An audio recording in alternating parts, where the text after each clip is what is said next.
And welcome, everybody, to the Tuesday edition of Just Parlays with the Max Wagers Network. I'm your co-host, Scott Reichel.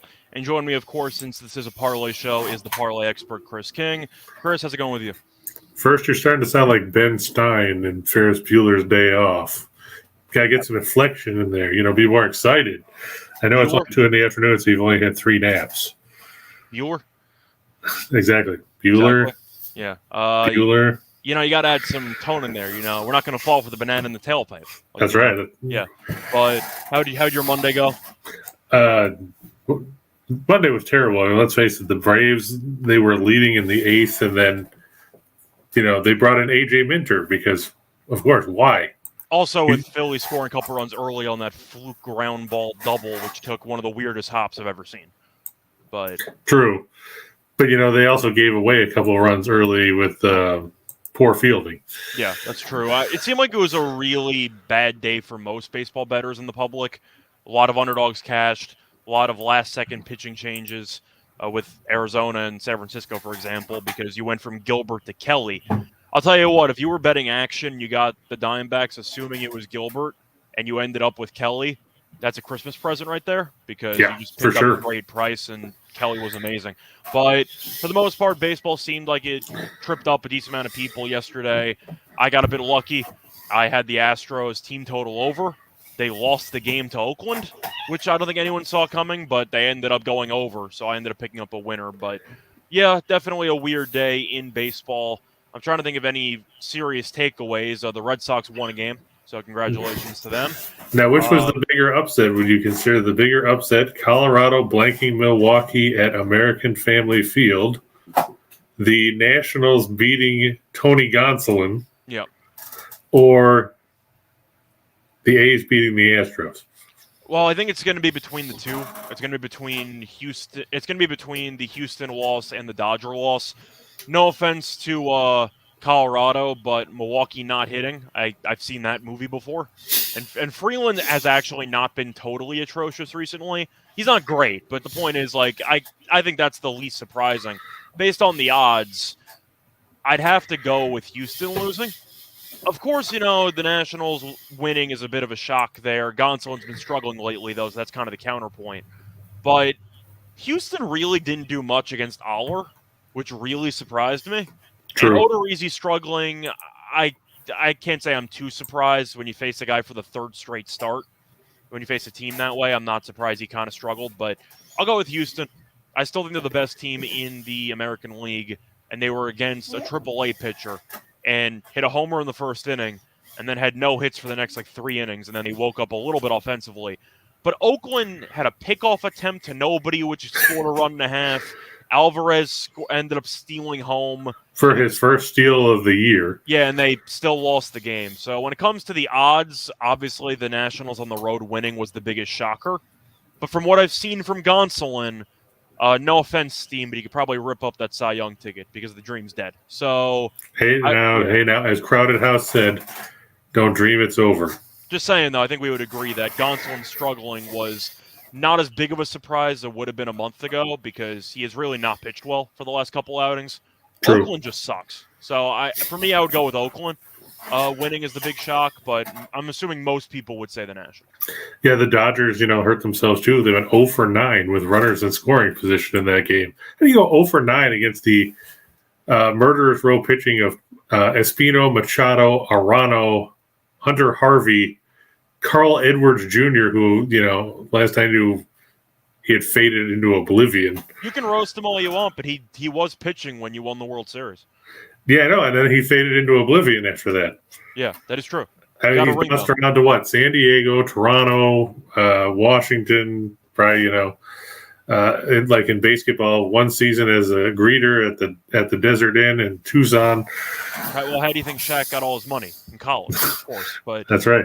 Espino gave up 1 run in 4 innings, and the Dodgers scored 0 against the Nationals bullpen. I mean, that's pretty rough for 5 innings there. But, yeah, Gonsolin picked up his first official loss yesterday. Still got good numbers for the season, but I don't want to say he's fade material moving forward, but he's severely overpriced at this point. So, and Steve's not here to defend his ticket or tell us that he burned it. I'm just throwing it out there. If you're looking to sell tickets online, you might want to sell that Cy Young ticket because I don't think he's got much of a shot anymore, in my opinion. Now, if you were voting right now, would you give it to Alcantara? Yeah, you have to. For me, you can make an argument between him and Musgrove, but the innings is the differential for me because Alcantara just walks into 8 innings every start, and the numbers are insane. I believe he has a 1.81 ERA. Something along those lines. While leading the majors in innings. So I got to go with Alcantara. The record's pretty good, even though he gets a no-run support at all. But I think we're probably in agreement that Alcantara, barring injury or just an absolute implosion, should win this award pretty handily. I mean, he checks every box you look for.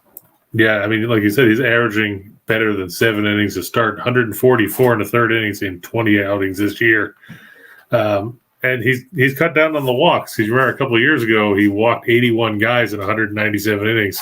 He's at 36 this year. Yeah.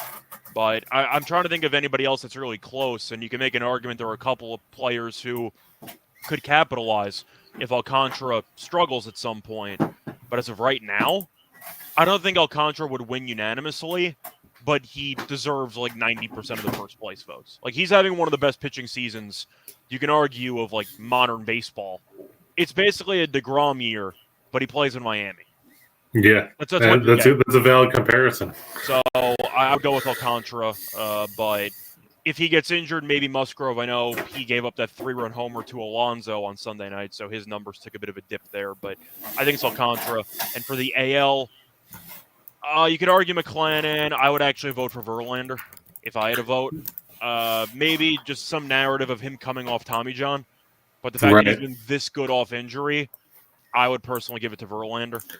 So that's how I would vote. And James talking about football, apparently asking about Florida State.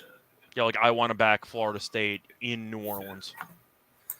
But that's not week. Well, yeah, I guess that's technically week 1 because they played Duquesne in week 0. Yeah, so it's not week 0, but they're going to be playing in Louisiana. I'm not picking Florida State. You can argue that the team should be better this year, and LSU is doing, its own thing in the SEC where they're relatively mediocre at this point. But, I mean, you're going to have a huge Louisiana crowd there, and Florida State, I don't trust Norvell's decision-making or really anything about him. So I'd probably lean LSU. You? Is there a line out for that game yet? I'm assuming so. I mean, back in the day when you had offshore stuff, they would have the games of the year, and they'd give out super early lines on like every single game during the. You know what I'm talking about? Yeah, I know what you're talking about. And people would be bragging on Twitter that they got like Michigan against Michigan State at like -2 and it closed at like -15. And you're like, you had $3,000 locked up for 2 months to bet a college football game. But like, it's an interesting flex, but you beat a huge line move. LSU should be favored by at least, I'd say, 3-4 points. I don't have a line in front of me right now. I'm trying to look and see if it's out here or not. I'm seeing a lot of games up through the 3rd, but I'm not seeing the 4th yet. Yeah. Either way, I'm not exactly sold on Florida State traveling to Louisiana to play against LSU. So that's my. I agree. I mean, LSU, for all their issues and the coaching turnover, they still got a lot of capable weapons offensively. They're not using a wide receiver at quarterback this time, so there you go. So I mean, that's a plus too. Yeah, I personally was going to guess 3.5 or 4, and that's apparently where it is. But I'm assuming you'll see LSU money coming in, just because of the fact that it's going to be a huge home crowd advantage. So it wouldn't surprise me if people fade Norvell. Of course, some of it's going to be reactionary based on what happens in week 0. But I'll lean LSU. Once again, if you're betting on that game now, I'm rooting for you because it's about a month out. So, yeah, I'll wait and see. But and he said, what do we think of Tennessee under 7.5 wins? Tennessee is a fun team to take overs with, but are you a fan of their coach? Because I watched him at Central Florida, and I really wasn't impressed. Oh, yeah. I mean, and what kind of personnel are they going to have? Bunch of fast guys, and they don't guard. They don't play any defense. So right, and they've got to play. Let's see, who do they draw this year out of the West? I remember their schedule wasn't totally like miserable. I think their schedule is actually not that bad. Back-to-back games in October at LSU, home against Alabama. Okay, LSU, we still don't know how good they're going to be, but we True. can figure that out. And then they go to Georgia at the beginning of November. Yeah, so they're playing Bama and Georgia. That's 2 losses right there. And then you have a lot of teams in the SEC which should be relatively mediocre. I mean, we went through the conference earlier last week. Right. We said it was between Georgia and Bama and every other team. I think Kentucky's going to be good. Like, I actually like what Stoops is doing there. But for other programs in the SEC, it's pretty top-heavy. I mean, yeah, Arkansas Missouri's bad. Vanderbilt's bad. Arkansas and Ole Miss are pretty good. They should be ranked for a decent portion of the year, probably closing somewhere in, the high teens, low 20s? Yeah, I would say somewhere around that range. Florida's going to be a potential mess. Mississippi State's going to be Mike Leach, so they're going to be ranked at some point and then lose some game they should win, and they're going to lose arguably to Vandy. So, we've seen the Mike Leach story before, so we'll see. I think LSU is going to take money, though, to answer your question.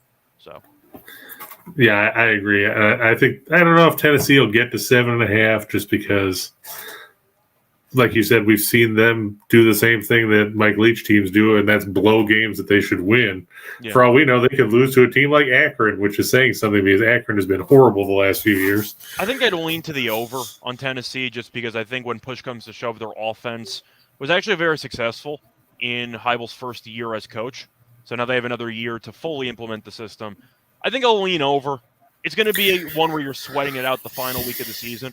Like, it would not surprise me if Tennessee was 7-4 entering the final game, and you needed a win in the final game. Yeah, because, I mean, taking a closer look, they've got a lot of cupcakes on this go. Ball State, then at Pitt, then Akron. And then they have Tennessee Martin midway through the season. That's what I remember. They have Georgia and Bama, which of course is brutal, but they have a lot of cupcakes on the schedule. I would expect them to be 7-4 going into the final game of the season. And taking a look at it, that's probably pretty close. And they play Vanderbilt in the last week of the year. That's what I'm saying. So would it shock me if it came down to a win against Vanderbilt? No. But that's kind of my Would it shock you if they lost to Vanderbilt? No. No, not at all. But, I mean, that's my opinion. So I think it's not going to be easy, but I think it'll eventually get there. But anything else you want to talk about for yesterday or any news today, or should we just move on to the baseball card? I don't think there's anything that jumps out off the top of my head. Did you see anything that I might have missed? Not really. I thought it was a bit amusing that you had Carolina Panthers coach Matt Rule talk about how it's going to be fun seeing a quarterback competition between Sam Darnold and Baker Mayfield. Fun? Is that the word you want to use for those two options?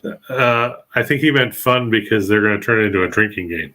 Now, the thing is, the tricky part is usually for quarterback competitions, they're a bet-on team in the preseason. For these quarterbacks, I might have to pass. Just going to throw it out there because I don't trust either option. But, yeah, Carolina's going to be bad. Did you have any thoughts on the independent study clause in Kyler Murray's contract? I think it's a good thing. I think, if you're going to pay somebody that kind of money, they should at least be watching film. Yeah. See, the thing is, people are talking about, Arizona, joke franchise. How do you do this? The answer is because Kyler Murray signed the contract, so they got away with it. Like, don't roast Arizona. They got exactly what they wanted. You can say that it's stupid. If it was so stupid, Kyler shouldn't have signed the contract. So I think people are placing blame the wrong way. Either you blame the team for telling the star quarterback actually do some damn research on the teams we're playing, or you blame Kyler and say, if you're a franchise quarterback, act like it and actually look at the film. I mean, I remember this was 20-some years ago, but I remember when Billy Joe Hobart was playing in Buffalo and said that he didn't read the playbook. I think of the... And then got cut. I think of the Jamarcus Russell story, if you know what I'm talking about. Yep. Which is a classic story, by the way. If you don't know it, there were rumors when he was with the Raiders that the coaching staff didn't actually trust him, that he was, looking at the film study, looking at the playbook, stuff like that. So they handed Jamarcus Russell a VHS tape, that's how old this is, with new plays they were going to implement in the playbook and stuff like that, some research and film for the upcoming week. So they asked Jamarcus Russell the next day of practice, what he thought about the new plays and what the new things they were trying. And Jamarcus Russell said, "Yeah, I loved all of it. Implement it." And the coaching staff's like, "You sure? You don't have a problem with any of these?" And he's like, "Yeah, we're in." The VHS tape was blank. There was nothing on the actual tape. And Jamarcus Russell not only sucked as a pro quarterback, he's also arguably the worst film study quarterback of all time. So if you don't know that story, that kind of tells you why he was a bust in the NFL. He didn't really care. And, he got handed a blank VHS tape and lied to his coaches about actually learning something from the film. A lot of really, really dumb quarterbacks out there, or people that just don't care. And the fact that you want Murray to study, people should really not be roasting the franchise. They should be roasting Kyler.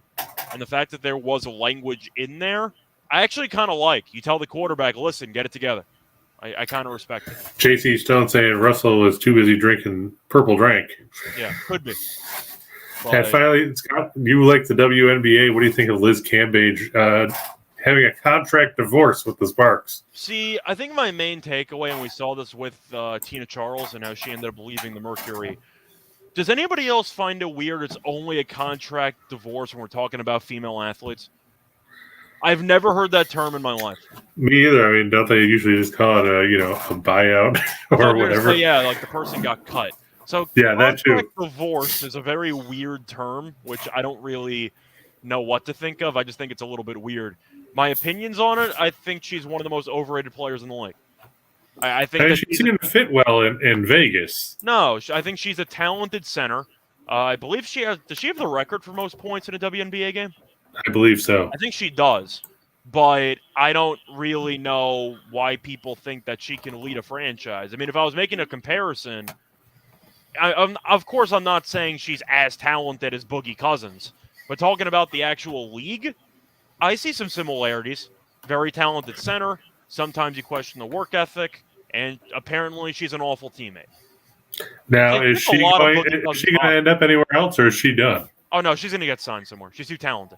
I think that even if she doesn't go in the WNBA, some team in Russia or any of these other European countries are going to end up paying her because she spent some of the summer in the past. I think she skipped a year in the WNBA playing internationally. So she'll be in the league. She's too talented. But when it comes to comparisons, she's an awful teammate and she's a head case. So would I want her? Not really. But she is talented. Like, I'm not going to say she's a bad player.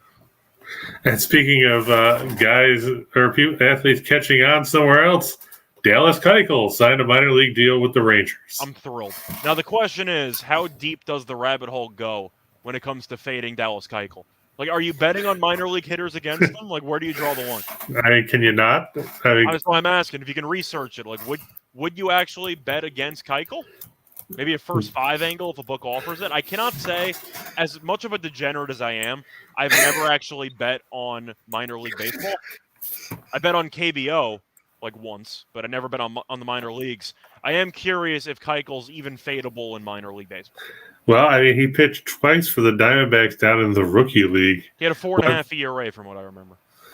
Well, with the red team, it was 7.2. Then it was 2.57 with the black team. Okay. But still, he gave up 6 earned runs, 7 runs total over 12 innings. I think you could probably fade him down there. I mean, come on, he lost 2 starts in the rookie league. Yeah, this was a conversation that I had with, I don't remember if it was you or Steen, but I think the question came up if anybody's going to sign him again. And I said some crappy team's going to give him a minor league deal. And what do you know? The Rangers gave him a minor league deal. So, well, the Rangers need pitching. Yeah, that is true. Unfortunately, Keuchel is a batting practice pitcher, so they still need to find somebody else. But and JC Stone asked if you were in on the England-Sweden match today. I am not. I would lean England. I believe that's the semis of the Women's Euro. I would lean England. I think they'll probably be in the final. And Max said that the 3 a.m. KBO lines on FanDuel have crazy value because they mess up big time on at least 1 or 2 games every day. Yeah, could be. But, JC, to answer your question, I just gave you a really short breakdown. I don't know anything about either team. I know Sweden is one of the only international teams that seems to give the U.S. a serious amount of trouble, but that's really all I know. I know England's been very good. So Yeah, where's Andrew? Andrew's big on soccer. Yeah, maybe look at a draw and under. I know Sweden is a very low-scoring type of soccer team, so maybe that's an option too. But All anyway. right, so we jump into today's exciting action that can't be any worse than yesterday's. Yep. How about we start with the San Francisco Giants? So just to confirm, Gilbert is pitching today, right? As of right now, of course, we talked about that yesterday, where Gilbert was supposed to be pitching, and then they screwed us and went with Merrill Kelly, who made the Giants look like a bunch of 8-year-olds swinging at Major League pitching. Kelly being 10-5 on Arizona is such a ridiculous achievement, but I do think it's worth mentioning just as a tip for people betting at home. Bet listed pitchers, especially after the All-Star break, because it seems like teams have reshuffled the rotation. For the sake of the first week or so after All-Star break, bet listed pitchers, because you could have faded Gilbert yesterday, picked the action, and you got a terrible number fading Kelly instead of only trying to fade Gilbert. So my advice for you in the short term, at least try to find listed pitcher options. Yeah, I know Steen had brought that up before back in, I think it was June or something, because somebody got yanked out at the last second. We bring it up every year, but All-Star breaks especially a time where you want to consider it. Yeah, but I mean, do you have any faith in Tyler Gilbert? No, he sucks. That's why we were fading him yesterday. I mean, a lot of it's going to be the same breakdown as yesterday because we were fading Gilbert, but the Giants have a better pitcher on the mound because they have Rodon. Yeah, Rodon, he had his struggles against the Dodgers in his first start out of the break, but at least he managed to knock the rust off. And, he's back here. Let's face it, the Giants have lost 5 in a row coming out of the All-Star break. This is a game you pretty much have to win. You don't want to fall below 500, especially facing a doormat like Arizona. Do you give the Giants more than a puncher's chance of staying in the wild card race? Are they going to make a move before next week's deadline? The Giants are in a very, very tricky spot, and we talked about them, I believe, right after the All-Star break. And we talked about why they were regressing. And you had a bunch of old players who had arguably career years last year. And I mentioned how Longoria gets injured all the time. And then the next day he was on the IL. Like right on it's your fault. So you can blame me, but Longoria's been injury prone his entire career. The Giants are one of those teams that I expect to try to make a move because they were so good last year. They're hoping to channel some of that energy. They really might need to consider selling at the deadline because I don't think that they're a very good baseball team. And when it comes to flipping cheap pieces, there's a market for Jock Peterson. There's a market for some of these guys. So when it comes to the Giants, I think last year was a bit of a fluke. They would have made the playoffs anyway, but winning 100-plus games. I think you can make an argument that the Giants should be selling, but they're clearly not going to. And Rye going back to bagging on Gabe Kapler, saying that Kapler is the Ryan Blaney of Major League Baseball managers. I'm not sure what that means because Rye's been on Blaney's bandwagon for the last 2 months and he still hasn't won a race. That's his point. He said Blaney can't close and neither can Kapler. Blaney, if NASCAR races were only 2 stages, Blaney would be like top 5 in points, but he just falls apart in the 3rd stage every week. So there you go. So Scott says, round up the snakes and throw them away. Of course, I have to like the Giants here because Gilbert's so bad. But would it shock me if this is a close game and the Giants potentially lose? No, because you never feel great about backing a team that's lost 5 in a row. Yeah, and like we were talking about before the show, funny part was when this line came out, it was minus 130. And I said, well, that looks pretty good. Yeah.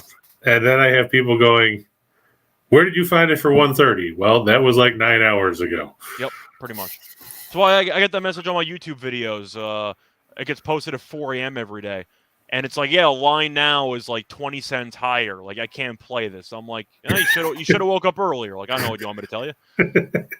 Like, that's not my job. Like, my job is to try to beat line moves. So I did my job, Right, exactly. And that's why I tried to explain this morning was that, when the line came out, and I checked it multiple places. Action Network has all them listed. Vegas Insider has them listed. Vizn, however you want to pronounce it, all had it at 130 at that point. And they're like, well, now it's minus 179. Well, now it's minus 185. What's your point? Shouldn't get mad at me. You should get mad at the bookmakers who opened it up at 130. Yeah, I said But if you're going to be mad at the people that were awake and jumped on it when it was minus 130.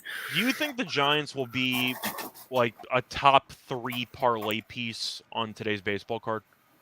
I got to assume so. I would have to say you would think they would be when you look at with some of these other games. I mean, you're not going. I mean, the next one's probably going to be a pretty high one on the list too. But Well, I mean, people are going to blindly bet the Dodgers because they lost yesterday. So people. Yeah, I didn't put them on. I didn't actually put them on here, but no, there's no value. There's no value for them. But you know that for huge parlays, and the public's going to say there's no way the Dodgers will lose 2 in a row to the Nationals. Right. I mean, are you going to bet on the Guardians starting Brian Shaw? No. Considering the fact that I thought they had a good chance to beat up on a Boston team yesterday, and they did nothing. Yeah, you and me both. I think the Guardians might get swept, but we'll see. And they're facing Winkowski, who's apparently back off the COVID list. Good for him. And are you going to bet on the Angels and the Royals? I would consider betting the Royals. Big pitching matchup there, Jose Suarez and Angel Zerpa. Well, Zerpa's been very good, but I said yesterday my favorite play in that game was the under in the first 5, and I believe nobody scored in the first 5 innings, which was nice. But yeah, I think it was donuts in the 6th. The Angels are an awful baseball team, and if you ignore April, they've been the worst team in the league. So, yeah, they're going to trade half their team. Zerpa's been good. I think of whenever I hear that name, I think of the fake name from Ocean's 11. But still, I kind of have to like Zerpa in there, don't I? I mean, why would anyone bet the Angels right now? And Ohtani stayed in the game yesterday, but he took a foul ball off the knee. And I'm curious if the Angels potentially arrest him today. We'll see. Yeah, it'll definitely be interesting to see there. But yeah, the thing I said from that Royals game was, bet on somebody like Merrifield to steal a base because Syndergaard, like you said, he can't hold on anybody. And of course, the Royals swiped 3 bags. He stole a bag. Isbell stole a bag, and Benintendi stole a bag. Yeah, I think so. Yeah. Okay. So there you go. If you're always looking for those off the wall things that have big dividends that you can pay off, take anybody that's good at stealing bases against Syndergaard. I don't even know if you have to be good. Just be That's true. I mean, like we said, Aguilar stole a base against him. Just be somewhat fast or crafty. Right. Have some sort of running ability where you don't fall after you take 3 steps. Yeah, pretty much. And how about the Rays and the Orioles, Scott? We talked about McClanahan a little bit earlier. Baltimore won yesterday 5-1, though it wasn't Austin Voth who got the win. It was everybody's favorite Nick Vespi getting the win in relief against Kluber. Do you see Spencer Watkins matching zeros with McClanahan?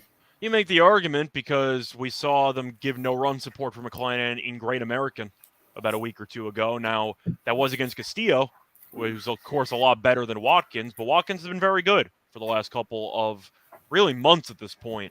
So Tampa should be a big favorite because McClanahan is one of the favorites to win the Cy Young. And I can understand making the case for him.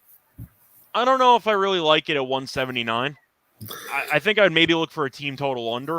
It actually went down a little bit because it started at I think minus 200. Baltimore has been the most popular underdog bet for the last, month because they won 10 in a row. So, are you concerned at all that Watkins doesn't go deep in games? I mean, he's averaging 4 1/3. I would be concerned if Baltimore didn't have a top 3 bullpen in the league for some reason. They're throwing out the same guys they've had for 5 years, but the guys are randomly good now. I don't know what happened, but they're randomly good.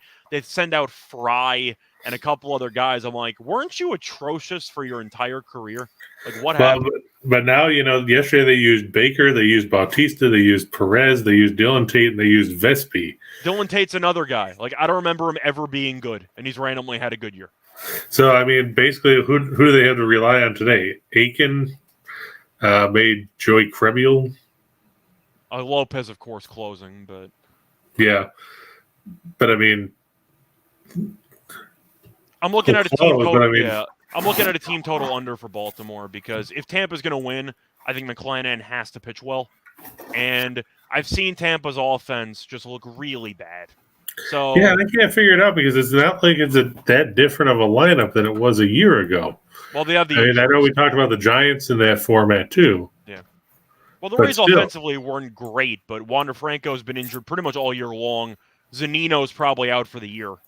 And he was an all-star last year, right, Zunino? Well, he was an all-star, but he wasn't good. But I'm saying he's a home run guy. He's a bopper. So they're missing – they don't have much power in the lineup. I mean, you're using Brent Phillips all the time, and I don't think anyone really thinks he's good. Now, see, that's the thing. We talk about how Tampa Bay wasn't good last year, but if you look, they were second in the majors in runs per game at 5.28. I just don't recall that at all. I thought they were somewhere in the teens. Yeah, so they're better than Toronto. They were better than Boston. They were better than the Dodgers. The only team that was ahead of them was Houston. I didn't realize they were number 2. But I didn't either. I just went back to double check. I knew they were decent, but I didn't know they were number 2. But I mean, so you're going from 5.28 all the way down to what are they now? 4.18. I think the one thing scaring me off from laying a big number with Tampa is the fact that I don't trust the offense. So I'll look for maybe an under in this game. First 5 under with Watkins and McClanahan. But yeah, that's at 4. Yeah. Under 4 is minus 115. I'm going to say I think that's a pretty good deal. You? Maybe no run first inning type of bet? Yeah, I've actually got that up. And since I did the number, it's of course changed. It was minus 115 when I did the slide or when I put it on my list. It's now minus 140 at BetMGM. Okay. That means you could probably shop around and find 130, 135. Yeah, but I'm still leaving the 115 that I had on my sheet because. Oh, no, I know you are. I'm saying if you want to bet it now, that's my point. Yeah, Nathan said he took the Blue Jays run line twice. I mean, that was my play today, but my one concern about this is we saw it right before the All-Star break when the Royals brought their AAA team up there, and of course it was Zerpa that pitched in that game, and they won 3-1 as a plus 370 or something like that underdog. Yeah, for me, it's just a principal play because, I mean, the Cardinals are without 2 Hall of Famers and the favorite to win MVP. True. So I don't know what they have at this point. I don't think the Cardinals are a very good team to begin with. The only reason why they're decent record-wise is because the NL Central is garbage. Hey, but the Cubs have won 5 in a row, so there's that. They have, but they haven't played the Cardinals. So there you go. For some reason, they actually have – I'm not going to say they have great success against St. Louis, but they've been okay against them. But yeah, I know they haven't played them recently, but you're right, the division isn't good. I mean, Cincinnati's Cincinnati, and well, Pittsburgh, if they had anybody that they could trade that wasn't nailed down, they probably would. And then you got Milwaukee, who's trying to muddle through with. They're Milwaukee. I mean, they're going to win. They're probably going to win the division. The offense is inconsistent, but the pitching staff's good. I mean, it's the same story every year. Yep, and the Cubs game was another one of those examples where we talked about where the pitchers changed because it was originally going to be Keegan Thompson. Then they flipped it to Sampson. I like Sampson anyway. But Thompson going today, he went 1-2-3 in the first. Ian Happ just hit a 2-run double to right center off Bryce Wilson. So the Cubs leading 2-0 in the bottom of the first. I like the Cubs today, but they were like minus 190, and I wasn't sure if I wanted to take the run line. I think did it jump that high? It was 190. I know it was like 160 last night. I believe it was 190. I think or maybe tops at 180, but the Cubs were big favorites. No, I'm looking at all the books, and you're right. Yeah, the lowest I see is minus 185. At BetMGM, it goes all the way up to minus 200. I did like the Cubs today, but I just ended up not making a play on it. I don't blame you. That's a pretty steep price to pay when you're dealing with 2 teams that are playing just about 400 ball. Yeah, but Wilson is so bad. But either way. Rye said the Cubs are on a shit list. Well, Rye, we talked about that yesterday. If the Phillies would have, realized that they were actually in a series and not give up 15 runs in the opener, then, things might have been different. Yeah. But to quote a line from Law and Order, I concede your point. If things were different, they wouldn't be the same. Deep. I know. I'm trying to imagine Ice-T saying that. Andrew said the Red Sox whipped out the Yellow City uniforms. They're going to wear the rest of the series with against Cleveland. He said Boston is 12-2 and 6-0 this season with those ugly uniforms. Why don't you just blow up a highlighter? I'm just imagining it's like The Natural, where they all put the lightning patch on their arm and they all remember how to play baseball. It's kind of the same idea. Nothing like Roy Hobbs. Yep.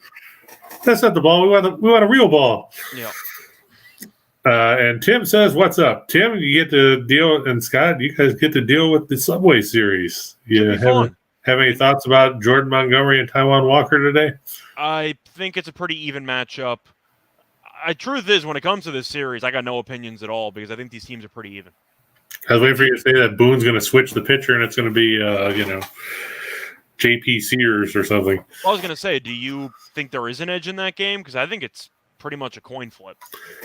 I give a slight edge to the Mets just because they're at home. Yeah, Walker's been solid at home, so I guess that's where I'd lean to. But I expect it to be a close game throughout.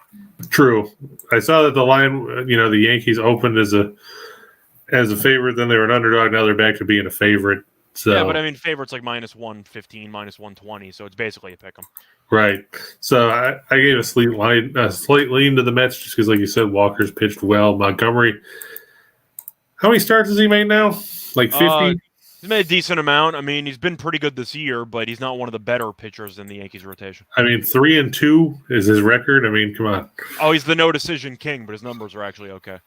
Yeah, Walker has given up 4 hits or less in each of his last 4 starts, going at least 6 innings in each of them. Yeah, Tim, I'm going to disagree, though, about the total. I actually lean under in that one. I think you're going to see a very close game, and there's also probably going to be some type of playoff atmosphere between the two, so I could see a low-scoring game. Yeah, to your point about Montgomery being the no-decision king, 0-1 in his last 6 starts. Yep. So... there you go. And he's made, 19 starts. He's got 5 decisions. Yep. Good God. All right. And Andrew says it's now 3-0 in favor of the Cubs, making that pick look very good in the early going. Who knows? Maybe this will be another 21-0 game like they had earlier this season in a game where Keegan Thompson started. Yep. So, shall we move on? Yep, let's do it. All right. I'm going to go with the Astros over the A's. As much as I like Frankie Montas, this could be his last start with Oakland. I'm sure he's going to cry as he heads to a playoff team. You mean in a stadium where there's actual fans? They won a game. Oh, look, those 20 fans last night got a real treat because they beat Houston. That's true. But it's Luis Garcia, who's pitched pretty well for the Astros. And let's face it, the best. If you want to paraphrase Bob Uecker as Harry Doyle, the best thing we can say about the A's is at least they're not from Canada. Every time he sneezes, it's a party favor. That's true. Yeah. And last I checked, Garcia hadn't thrown at his own kid in a father-son game, so there's that too. Mm-hmm. But I'm going to go with them. I'm going to go with Seattle as well. I don't trust Dane Dunning. He's burned me a couple times. I think he still has 1 win this season. Is Texas 0-10 in his last 10 starts? Or they're like 0-9 in his last 9 starts or something? It's something atrocious. Yeah, I'm going to take a quick look. Here's his last 10. Let's see. Either 0-9 or 0-10. I don't remember. Let's see. Lose. 0-10. It is 10. Okay. Cool. I'm just going to look and see if they actually won the start before that. Oh, they did. Okay. Yeah, so the Rangers have lost each of the last 10. I don't know if Rodriguez is going to be in the lineup or not. Yeah, the home run derby came back to bite him because I don't think he's played since the home run derby because he injured his wrist. So I guess that's the downside of hitting about 80 home runs that don't count for anything because he didn't even win the trophy. But, yeah, we'll see if he's in the lineup or not, but Seattle's been very good. I'm not going to roast Seattle for losing and getting swept by Houston. Texas just isn't a good team. They just signed Dallas Keuchel. Like, Texas isn't a good team at all. Yeah, I don't mind the play. If you needed an indictment of how Texas's season is going, there it is. Yeah, pretty much. They just signed Dallas Keuchel. Mm-hmm. Dunning's made 18 starts. He's got 1 win. That's not good. 0-5 on the road with a 552 earned run average, a 169 whip. Opposing hitters have a 381 on-base percentage. Yeah, and if you toss Houston out of the way, Seattle's won, 15 in a row? Yeah. So, there you go. So there's that, too. We're moving goalposts all around the place, but, you ignore the best team in the American League or the second best team, and they've won 15 straight. So. And here I went with a correlated one. As we talk about, we do that very rarely, but I like the Rays. I just think, like Scott said, you have to be careful about the runs that they give up or that they put on the board because it could be a very low-scoring game. I think in McClanahan's only start against the Orioles this year. There was a total of 3 runs. Yeah. So you got that going for you. If you want to ride the under express, I think the total 7.5. Scott, on the total for Baltimore, if you do team total, you'd have to go under 3. Under 2.5 is plus 115. Under 3.5 minus 160. Okay. So apparently the book's not expecting much from Baltimore. I was gonna say 3's actually not that bad. I'm maybe wouldn't mind if you want to even do an additional same game option. Tampa, the strikeouts, and the team total under 3. I mean, I've seen worse 3 picks. I'll tell you that much. True. Strangely, they think that Tampa Bay is going to score runs because for Tampa Bay, over on 3.5 is minus 175. It's based solely on the money line and the total combo. Yeah, and over 4.5 is minus 105. I'm not taking the over on that Tampa line, but when you're a minus 180 favorite and total 7.5, you kind of have to price Tampa at a certain point. True. It just seems high. It's very high. But I know Crystal was saying she was on McClanahan's strikeout prop at 7.5. I saw it at 6.5. I think 7.5 you might get closer to plus money, maybe 110, 115. Yeah. I haven't. Oh Jesus! Now they're just jumping the line up. I saw over 6.5 at minus 130. Now they've got an over 7.5 at 130. Yeah. So that's typical. They got to jump on the bandwagon. Don't bet the pitcher outs recorded if is the over for McClanahan over 17.5. So getting through 6 frames is minus 190 at BetMGM. Caesars minus 270. Okay, so shop around. Yeah. Yep. And same with to record a win. PointsBet has him at minus 105. BetMGM has him at minus 190. Mm-hmm. That seems like a pretty steep differential. That's the crazy variance, especially in player props. Like, people think that there is a difference if you shop around even with point spreads or money lines. Player props are crazy. Apparently so. I mean, you know a lot more about player props than I do because I just started doing them over the during the spring because as we started seeing games taper down, you had less options to work with. I like player props personally because you can find a lot of differentials. You could save a lot of yards in football, for example. But even for strikeouts or hell, even some home run long shots, I mean, you could find $1 differential if you just shop around. That's true. So that's the lesson of the day, kids. Shop around. Yep. All right, and we got 4 for the show. Look, there's the Giants. Yep. I don't think we have to talk about them again.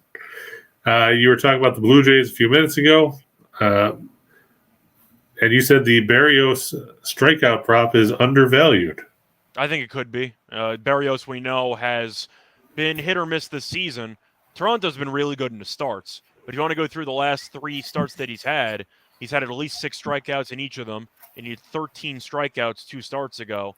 And a reminder, St. Louis is missing Goldschmidt and Arenado. So I think Berrios could perform very well today. There you go. Like I said, I'm going to take the Mets on a slight lean just because I like the fact that they're getting plus money. Yeah, with Walker, I can get behind that. And, of course, it wouldn't be a Tampa Bay Baltimore game if you didn't have a Nerfy in there. The Orioles dead last in first inning runs this season. Tampa Bay not a whole lot better. Scott, do you think that we'll see any runs in the first inning of this game? I think we might see no runs for the first 4 innings of this game, so no. There you go. That's the kind of optimism that you need when you're betting these games. I mean, I think both pitchers are pretty good. Watkins, I was skeptical of, but he's been really good for the last couple of months. And as a result, I think you're going to see a very ugly 3-2 type of game, 3-1 type of game. So you're not expecting much of anything offensively from either side? No, I'll be watching something else. Yeah, Watkins' last 6 starts, he hasn't given up more than 3 runs. He's given up 1 run in each of his last 4, going 5, 6 2/3, and 5 in that stretch. So some not spectacular, but decent enough outings for Watkins in that period of time. So could be a very low-scoring game in Baltimore. Could be. You might want to look maybe for some player props, maybe under half a hit, if you think that, if you look at the career numbers and you like the pitchers involved. That's really where a lot of value lies, because you can find some props on guys not to get a hit, and a lot of them are plus money. And you got to remember the batting averages have absolutely plummeted, throughout the entire league. Like a decent average today is around 240. That means you're still getting a hit less than 1 out of every 4 at bats. That's true. So, I'm going to take a quick look here. They've got, let's see. Trying to find out some of the unders that actually have some value, because I'm just saying I've dabbled here and there, but especially for like a total of 7.5, you could find some solid under half a hit options. yeah, Robinson Chirinos minus 140. Yeah. And Chirinos is awful. Yeah. Who do you think's worse as far as offensive former Astro catchers, Chirinos or Maldonado? Or Castro, because I know how much you love him. Well, Castro, I have to like now because he had that 2-run homer against the Mets about a month ago. But that's a lot of really bad options. But, I mean, you can just go down the line here. Mountcastle, for example, he's 1 for 9 lifetime against McClanahan. And you could find him breakouts. And you could find him to not record a hit at plus 150. Wow. That's what I'm saying. There's a lot of value on the under half a hit if you want to shop. And where do you find that at? FoxBet? DraftKings. DraftKings. You can find it at some other books. Caesars, I believe, has hit props as well. FanDuel only has 1+. They don't have the unders, which is a real pain in the ass. But the point is, if you want to look at head-to-head or past at-bats and go through the numbers, there's a lot of plus money prices for guys who have terrible numbers against starting pitchers. Scott, did you hear about the New York City putting out a nuke awareness video a couple weeks ago? I did not.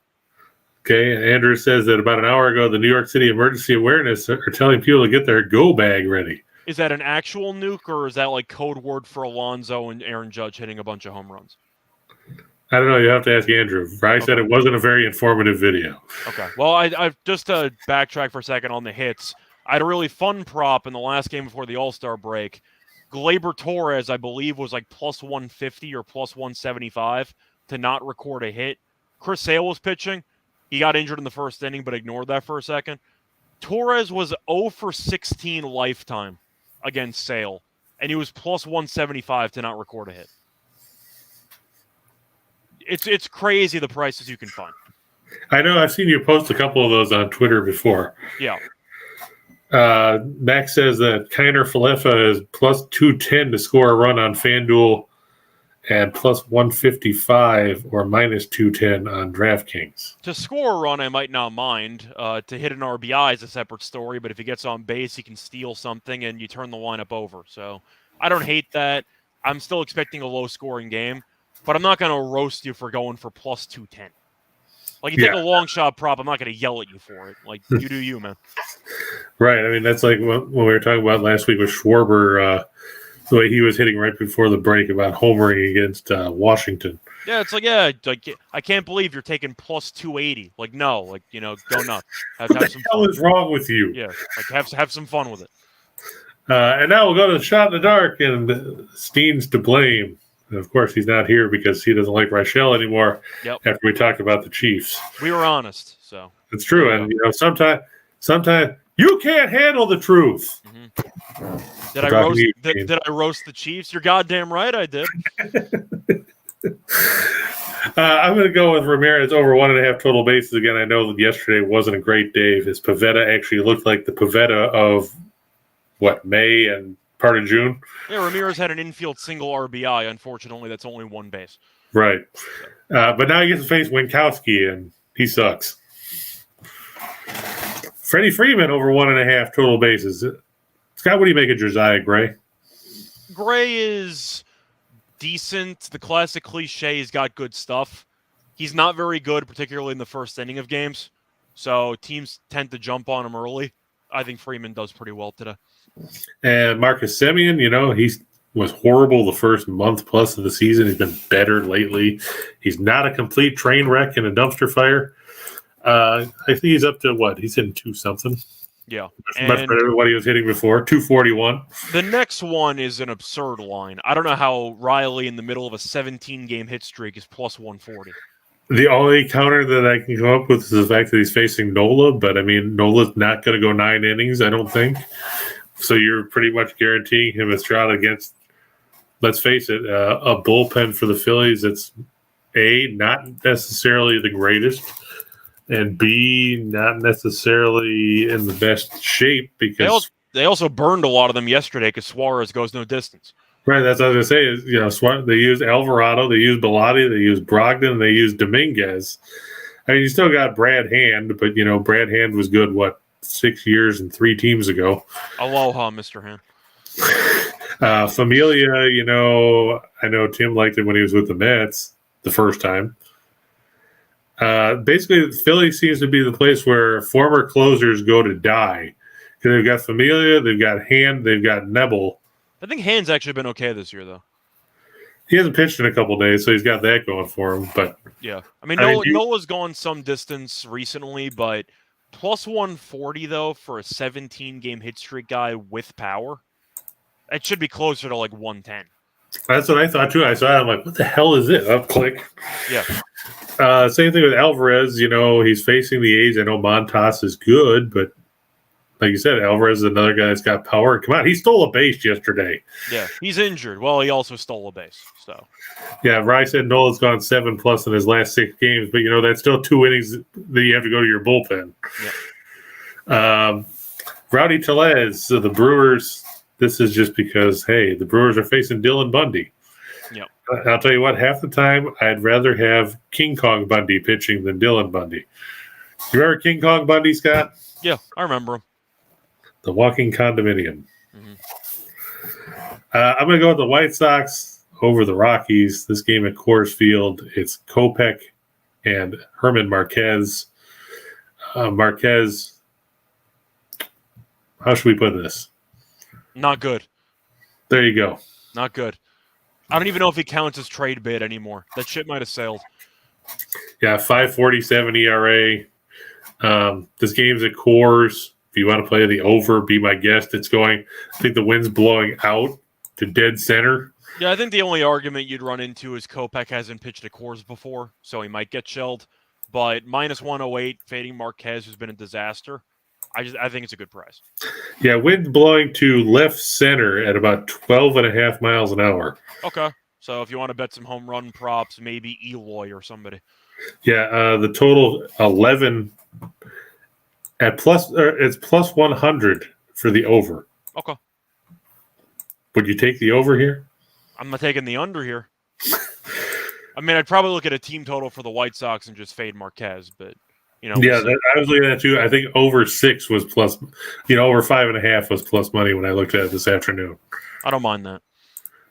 I'm gonna look for Kopech to get over 4.5 strikeouts. He doesn't need to throw the bendy stuff. He can just throw it past people. I was gonna say, how many innings do you think he needs to go? 5? Do you think he needs to go that many? I'll give him a strikeout per inning. Okay. I was going to say, Chris Bryant's supposedly going to see a specialist for his foot, so I don't think he's going to be in the lineup. Yeah, what do you know? The Rockies overpaid for an aging player, and he got injured. Can't believe it. I've never seen that one before. I am shocked and outraged that this happened. What does he have, 5 home runs on the year? I think so. And most of them came in 2 weeks ago. Yep. Same token, Clevenger started the year slow, keeps getting injured. He's still facing Detroit. That didn't pan out for me yesterday. Don't know what happened to Manea. Drew Hutchinson, one of the all-time best run support pitchers. I don't know why, but teams love him. They score a bunch of runs for him. Yeah, I can't figure. We've talked about things the other way where you get these guys like Plesac who get no run support. Yeah. And then you get these bozos like Hutchison that they score 57 runs for. It's his entire career. Like, you can look at his numbers. His ERA is awful, but his overall win-loss record's pretty good. He gets a bunch of runs. Yeah, but like you said, when you're getting 8-9 runs of support, it must be nice because, we see all these guys that get average like 3. Mm-hmm. Yeah, Bryant has 5 homers. Yeah, that's what I thought. Yeah. I just think that, Clevenger's facing Detroit, the Tigers. I should have thought about that yesterday when we talked about where you talked about the travel from Sunday Night Baseball and everything, and then, of course, Manea being left-handed. Unfortunately for the Tigers, Clevenger's not left-handed, and they don't hit right-handers very well at all. And finally, I know the Astros don't strike out a ton, but Montas has punched out at least 5 in 13 of his 18 starts this year. I think he had 5 in 3 innings in his first start after the All-Star break. It's coming back from the shoulder inflammation. Tell you what, though, Aller actually had a decent amount of strikeouts yesterday for his standards. Yeah, so I mean that's scary when you got a guy who sucks striking out guys. Mm-hmm. So Montas should get to this number. Scott J.C. Stone wants to know if you looked at the Dana White event tonight. No, I can't say I ever really bet on the Contender Series. They're a little bit too unknown for me. I might watch it. We'll see. But when it comes to action, no, I don't have anything. Any other action that you had besides your pick of the day? The Blue Jays, no, that's kind of pretty much it. I'll probably have some player props at some point. Had some tennis this morning, which went pretty well. But besides that, when it comes to action, I did forget to mention a couple of things. Mostly our sponsor. We got BetMGM, and they have a great deal for first-time users of their app or website. Get a risk-free bet up to $1,000. All the information is in the show box, and check the age limits. And as always, bet responsibly. And, of course, also have to mention the fact that there is the new Picks and Parlays football show. And, of course, it's going to be on every weekday. So just keep that in mind. It is officially called the Picks and Parlays Football Power Hour at 3 p.m. Eastern Time. So if you want some football breakdowns, it's never too early to bet on football, and Allie and Detroit Lenny have you covered there. That's true. Never too early to bet on football. Keep your money tied up for 2 months until, you can talk about how you beat a big line shift. Are you a future guy? Do you ever bet on win totals or awards? Sometimes. Not really awards, because there's so much. It's so fickle, and half of it seems political with the way somebody's. I mean, you saw Hub Arkush talk about how he wouldn't vote for Aaron Rodgers last year for MVP. Yeah, I unloaded on a couple of awards, but I ended up winning for basketball. I had Monty Williams Coach of the Year. I bet that early, like plus 550, I think, which was a nice winner. The move for awards for me, as soon as they announce the finalists, just lay the juice. Whatever the hell it is. He's going to win. 8 zillion. Like, I think TJ Watt to win Defensive Player was like minus 1,000. Like, you could sell your house. Like, it was a free X amount of money. Like, you could take out a loan from 3 separate loan sharks, 2 different mafia families, and you'll pay them back with interest in like 3 days. Like, the late awards, you know who's going to win.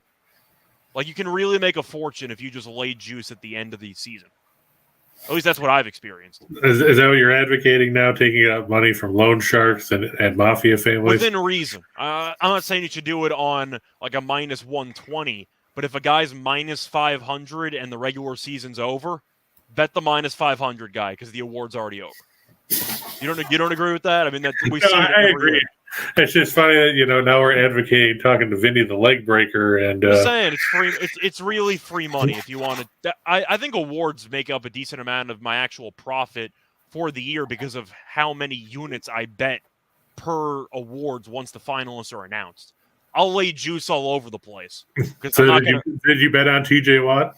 I actually did. I got him at like minus 650. So you beat that's closing line value. He did. He was minus 1,000 about a day later. I think he closed at minus 4,000.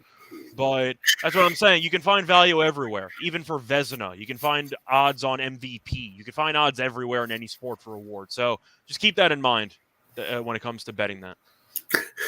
J.C. Stone said loan sharks will never give you a minus $1,000 bet. Oh, no. You just need the money.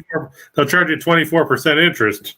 Yeah, they front you the money, and then you use that to pay. But the point is you can pay them back once the award actually cashes. But I think you get my point. Yep. Sounds like the A-Team episode where the guy's like, I borrowed $10,000 for you. I've already paid you back 20, and I still owe you 15.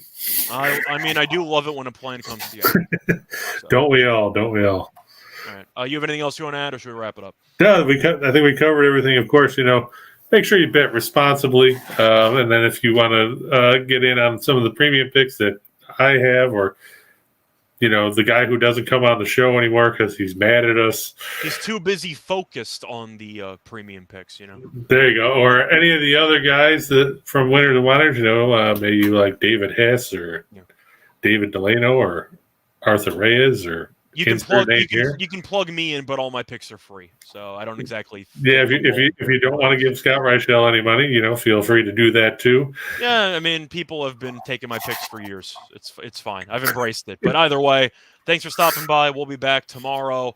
Unfortunately, I will not be. Jim will be filling in for me. I actually have a flight to Florida, so I will be You're unavailable. going to Florida again? Didn't you just come back from there? Yes, but unfortunately, for family health reasons, I'm going back. So, Oh, well, yeah, that's always a downer. yeah, so it is what it is. But either way, I won't be back tomorrow. I should be back Thursday. Chris will be here tomorrow, though.